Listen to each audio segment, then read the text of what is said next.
乡亲大家平安，今仔日是新历的5月7日，旧历的4月16，礼拜5。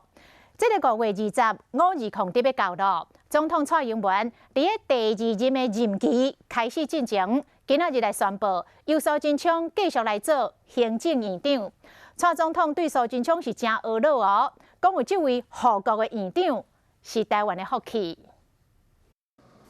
蔡总统、苏院长今日总统府大礼堂，2520就职典礼无到2礼拜，蔡总统宣布苏贞昌继续担任行政院长。我已经邀请苏贞昌院长在520之后续任阁揆，跟我一起继续为台湾来打拼。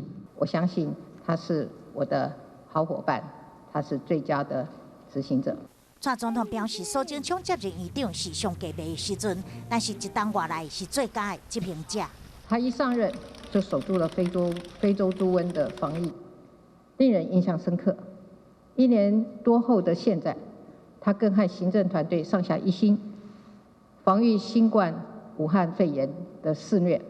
能够有这样一位护国院长，实在是台湾人的福气。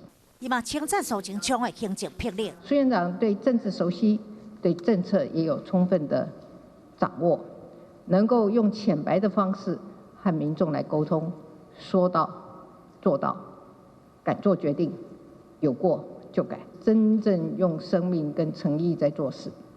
有这样的好战友、好伙伴做我的后盾，我真的很感动，也很感谢。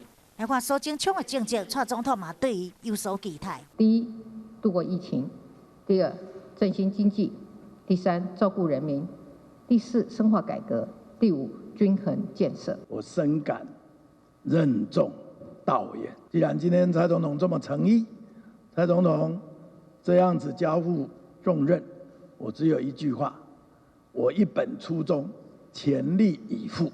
疫情的因素，蔡总统甲苏贞昌2个人无爱手，嘛无伤侪互动。但是苏贞昌强调，会甲总统做伙努力，让台湾国泰民安，各方面建设周到圆满。